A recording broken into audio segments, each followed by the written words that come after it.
So hello everyone, it's good to be back at McFarland High School today.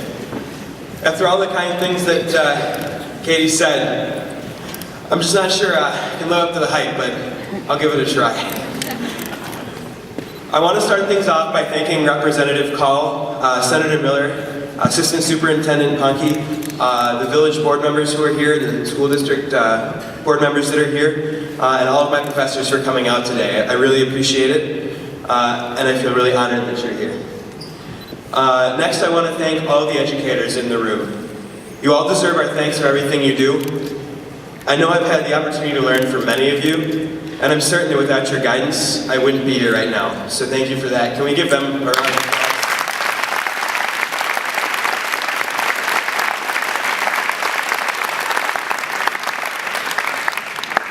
So, all of this being said, I do want to point out a little bit of irony. I find it a little bit funny that we're here celebrating education today, and, well, it got you all out of class. On the first day of a new quarter, no less. So, here we are. But to be fair, in the spirit of the day, we're going to have a pop quiz at the end. So, get your notebooks out, get your pencils out. Here we go. When Dr. Hickey first approached me about having an assembly to celebrate my selection as a Rhodes Scholar, I really wasn't sure how I felt about it. I particularly didn't like the fact that I would be coming back and making all of you sit and watch me get all of these commendations and then speaking to you while most of you had never met me. However, as the plans progressed, I have become more comfortable because the assembly has become more than a celebration of individual achievement. It has become a celebration of education. And I believe that should be the take-home message today. Is thinking about education. I am one example of how working hard and making use of the tools available can help you achieve your goals. But many other recent graduates of McFarland from all walks of life have done just the same thing. I believe that should be the focus of the day, looking at how education can help you achieve your goals and making the most of these opportunities. They said I was supposed to try and say something about how being successful and demonstrating that even the most successful people fail sometimes and have to pick themselves up. Ms. Nichols even suggested I demonstrate that live by singing the national anthem. Let's all be very happy that that wasn't the case. However, as I thought more about this, I realized that I didn't feel qualified to do this job because I had no idea how to give advice to such a diverse group of people. I figured I could probably come up with something and drone on for a while. Hopefully it would have been relevant to some of you, but for many of you it probably would have been an invitation to get your cell phone out and try to find your own success by getting a new high score on Candy Crush or something like that. So we won't do that. Rather, I've decided to let the halls of the school do the job for me. There are countless quips and quotes throughout the school, and what I have done is selected 3 that mean the most to me. And I'm going to tell you how that small piece of advice has helped me find success. Unfortunately for some of you, these quotes may be a bit unfamiliar. They're all found on the walls of the pool. But I'm sure Katie wouldn't mind if you wanted to go and find them, go into the pool, but just make sure you take your shoes off. The first small piece of advice is get comfortable being uncomfortable. For me, this quote is most meaningful when I consider the summer internship I did in Bangalore, India 3 years ago. Prior to applying for the internship, I have been looking for a more local internship, say, Chicago or even New York. But an advisor recommended the program run through UW-Madison in India. I clearly remember calling my mom. And as a quick sidebar for those of you that will graduate soon, go ahead and call your mom. They really like it when you do that. So, just a note, a bit of advice there.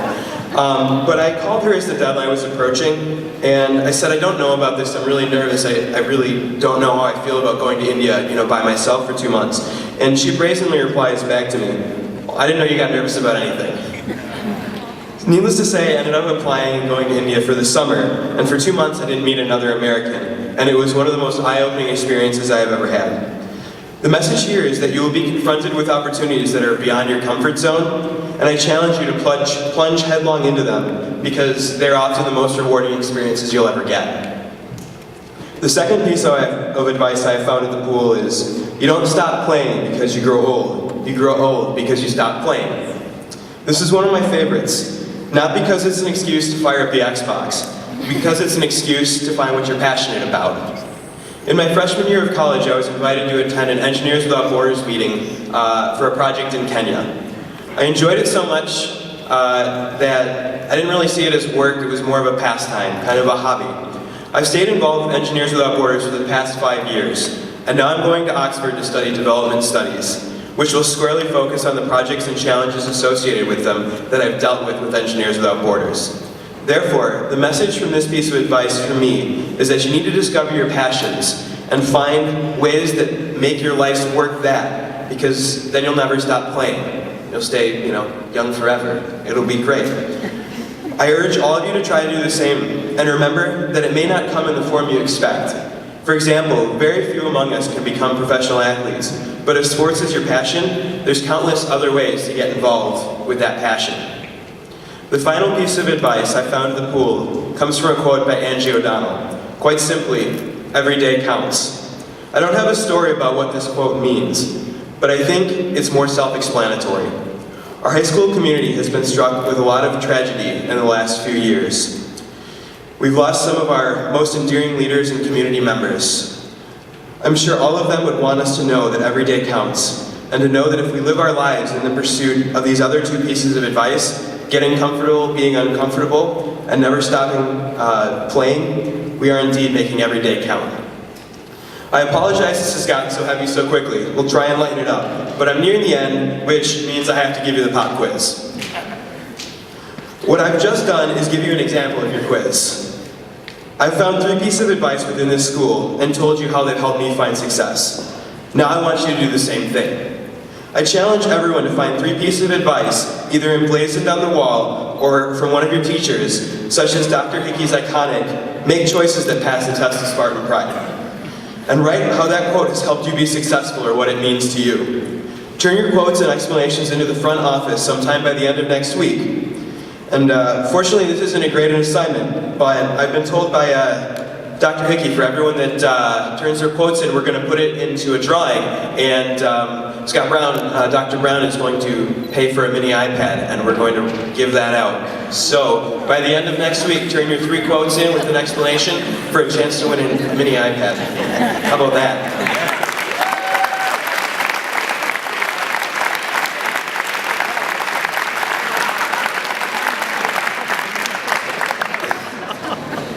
All right, and so I'm a bit of a science geek, so wrapping up here, and a former homecoming Pep Fest MC, so I've got a little bit of experience with this, but we're going to celebrate education by a Life of a Spartan demonstration. And so I'd like to invite those up here, and we'll go ahead and get started with that, and hopefully they'll give you a little bit more explanation of what we've got going on.